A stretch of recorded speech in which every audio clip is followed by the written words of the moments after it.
70 साल की कनक जी रोज की तरह आज भी पोस्ट ऑफिस के बाहर बैठी थी।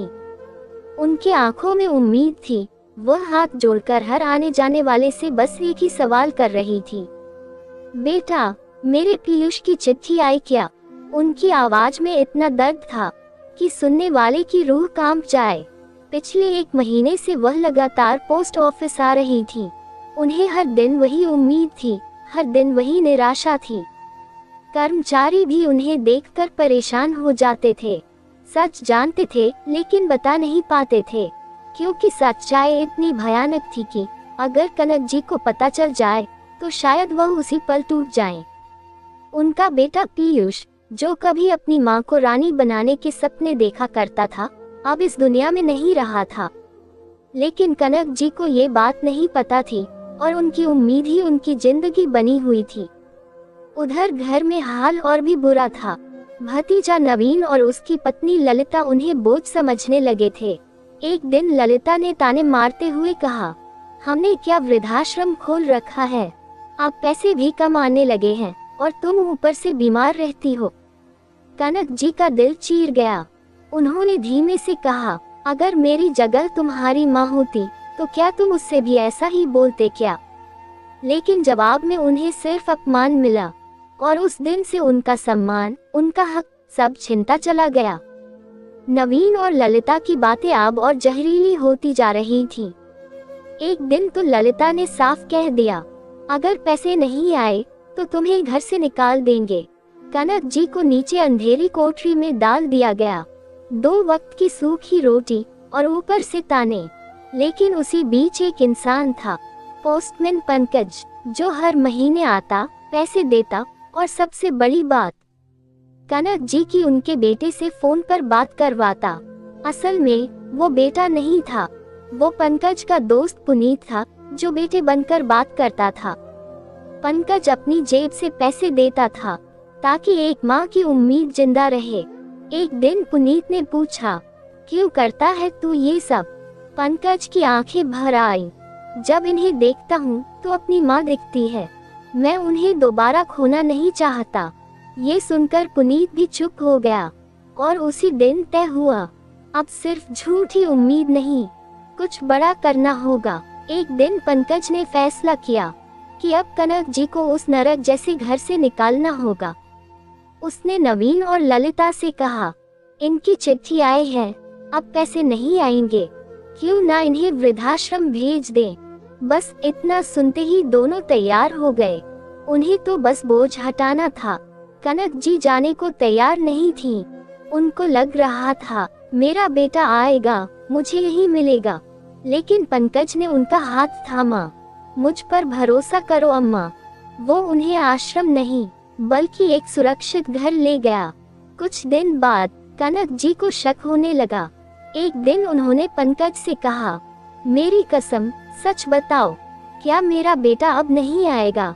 पंकज टूट गया और पहली बार सच बोल दिया। कनक जी की दुनिया उसी पल खत्म हो गई।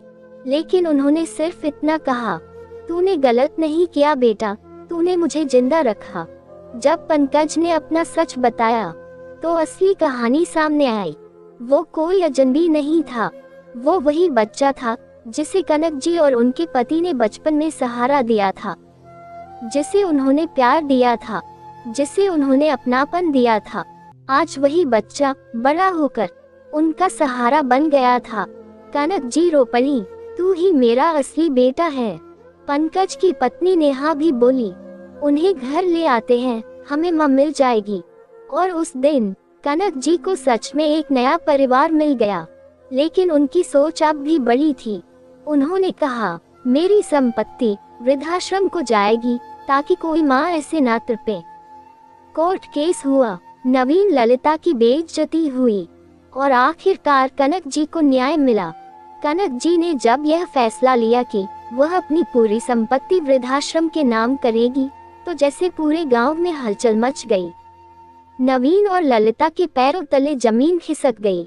जिस संपत्ति को वो अपनी समझ बैठे थे, अब वह उनके हाथ से निकल रही थी। कोर्ट का नोटिस जैसे ही उनके घर पहुंचा, ललिता गुस्से से पागल हो गई। वह दौड़ती हुई कनक जी के पास पहुंची और चिल्लाने लगी, इसी दिन के लिए हमने तुझे इतने दिन किया, अब जब तेरा बेटा भी नहीं रहा तो ये संपत्ति लेकर क्या करेगी, किसको देगी, इस पोस्टमैन को। इतना सुनते ही कनक जी की आंखों में वर्षों का दबा दर्द फूट पड़ा। उन्होंने पहली बार आवाज ऊंची की और एक जोरदार थप्पड़ ललिता के गाल पर जड़ दिया। पूरा घर सन्न रह गया। कनक जी बोली, तुम औरत हो ही नहीं सकती, अगर होती तो एक माँ का दर्द समझती। उनकी आवाज कांप रही थी लेकिन शब्द पत्थर की तरह मजबूत थे। तुम मेरे अपने थे लेकिन तुमने लालच में मुझे जिंदा जीते जी मार दिया।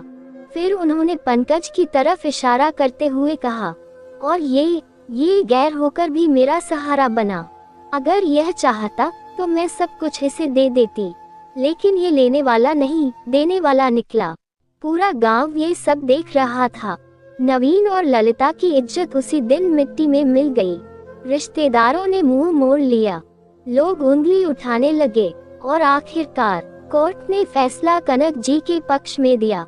कनक जी ने अपनी आधी संपत्ति से वृद्धाश्रम में 4 नए कमरे बनवाए और उन कमरों का नाम रखा पीयूष निवास। अपने बेटे की याद में हर ईंट में एक माँ का प्यार था, हर दीवार में उसका दर्द था। बाकी बची हुई संपत्ति उन्होंने पंकज और नेहा को दे दी, लेकिन पंकज ने सिर झुका लिया। अम्मा, आपने मुझे माँ का प्यार दिया है, मैं ये सब कैसे ले सकता हूँ। कनक जी मुस्कुराई, बेटा ये पैसे नहीं हैं, यह मेरी दुआएं हैं। नेहा की आंखों से आंसू बहने लगे। तभी कनक जी ने अपने कानों से बूंदे निकाले और नेहा के हाथ में रख दिए। उन्होंने कहा, मेरा सपना था अपने बेटे की शादी करूं, बहू लाऊं, लेकिन भगवान ने वो मौका नहीं दिया। वह थोड़ा रुकी, फिर प्यार से बोली, लेकिन तू मेरी बहू जैसी ही है, इसे मेरी आखिरी निशानी समझकर रख लेना।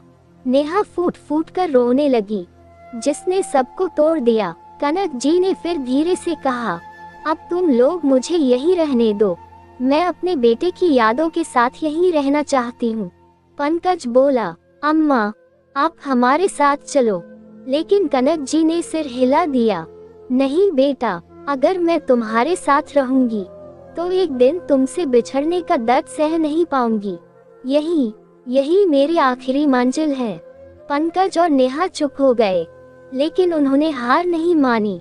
वो रोज आश्रम आते, खाना लाते, घंटों उनके पास बैठते, हंसाते, बातें करते, जैसे कोई बेटा अपनी माँ के साथ करता है। वो आखिरी दिन जिसने सब कुछ खत्म कर दिया। करीब 6 महीने बाद एक सुबह पंकज के फोन की घंटी बजी। आश्रम से कॉल था। आवाज आई, पंकज जी, कनक जी अब इस दुनिया में नहीं रही। उसके हाथ से फोन छूट गया। पंकज जमीन पर बैठ गया। उसके आंखों से आंसू रुक ही नहीं रहे थे। वो बस एक ही बात दोहरा रहा था, माँ आपने भी छोड़ दिया। नेहा ने उसे संभाला, लेकिन उस दिन वो दोनों अंदर से टूट गए थे। आखिरी कर्तव्य जो बेटे ने निभाया। पंकज ने खुद आगे बढ़कर कनक जी का पूरा अंतिम संस्कार किया। हर रस्म, हर विधि एक सच्चे बेटे की तरह निभाए। लोग खड़े होकर देख रहे थे। कोई कह रहा था, आज के जमाने में ऐसा बेटा नहीं मिलता। जिसने जन्म नहीं दिया उसने भी फर्ज निभाया। पंकज की आंखों में आंसू थे, लेकिन दिल में एक सुकून भी। उसने अपना आखिरी कर्तव्य निभा दिया था। दोस्तों, रिश्ते खून से नहीं कर्म से बनते हैं। अपने कभी कभी छोड़ देते हैं और गैर जिंदगी का सहारा बन जाते हैं। कनक जी चली गईं, लेकिन एक संदेश छोड़ गईं। माँ बाप को कभी अकेला मत छोड़ना, क्योंकि उनके पास आप ही उनकी दुनिया होते हो।